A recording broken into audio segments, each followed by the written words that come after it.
Good morning world, good morning beautiful people, good morning everyone, good morning mga kapako FW, good morning lahat. Isang napakasayang good morning talaga sa inyong lahat at lalong-lalo na sa ating mga solid supporters dyan. Sa umagang ito'y babaw na naman ang inyong Inday. Tingnan nyo nga naman yung aking bukay para talaga pinagsamantalahan ng 10 tao.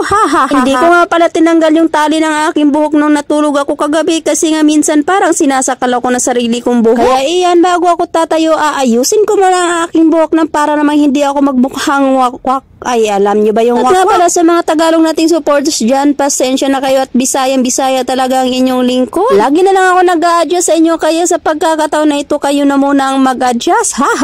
Siyempre kung marunong tayong matulog, marunong din tayong magligpit ng ating pinagtulugan. Ay, ito talagang pinakaunang ginagawa ko sa umaga pagkagising ko ang magliligpit ng aking pinagtulugan. Siyempre wala tayong aasahan at wala ibang magliligpit ng ating pinagtulugan ko hindi ang sarili lang natin, kaya ay siyempre, ligpit po Inday. Katulong ka lang dito sa Middle East Inday at wala ka sa sarili mong pamamahay, kaya umayos ka. Oo na, alam ko naman at wag yun talaga ipamumukha talaga sa akin at talagang alam ko na isa lang akong katulong dito. Hindi ko naman talaga kinakaila sa inyong lahat na isa talaga akong katulong dito sa ibang bansa at yun lang talagang aking hanap buhay. Siyempre, taas no ako kahit kanino dahil marangal ang trabaho ko. Ang Pilipino ay ako. Ay naku, napapakanta pa ako sa aking ginagawa at ayan, magliligpit na nga muna pala ako, takalimutan ko. Nagdahan-dahan nga pala ako diyang magligpit kasi yung iba kong kasamay feeling ko'y tulog pa ay humaharok pa nga. Pinagpapatuloy ko nga pala dyan ang aking pagliligpit para naman matapos ko na at talaga namang maghahanap talaga ako na makakain ngayon. Tapos na nga tayo magligpit kaya ayan, maglundag-lundag muna ang inyong Inday. Sinisiguro ko talaga na talagang gising na ang aking kaluluwa. Kaya stretch left, stretch right. O diba, sinong sasabak sa aking mga kabulukang ginagawa?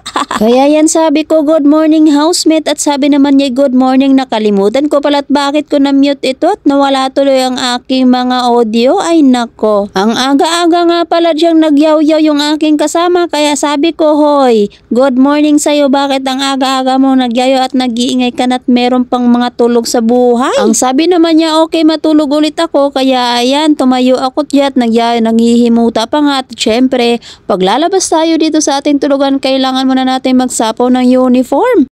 Kailangan talaga natin magpakabait para naman hindi tayo ma-evict sa bahay ni ate. Alam na des, kung ayaw mo mapagalitan, umayos-ayos at talagang gagawin mo ang pinaka the best na gagawing tama para naman 100% ikaw ay 100% mabait kang bata ka.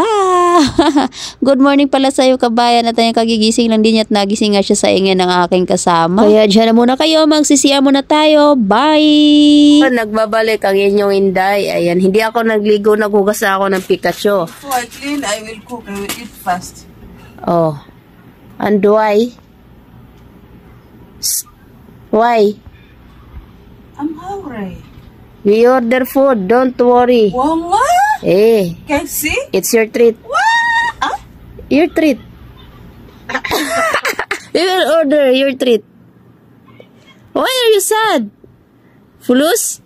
Last flus. Mafi, flus, but I'm hungry. Also had to invite you. Kamsa. Ay, natatawa ako.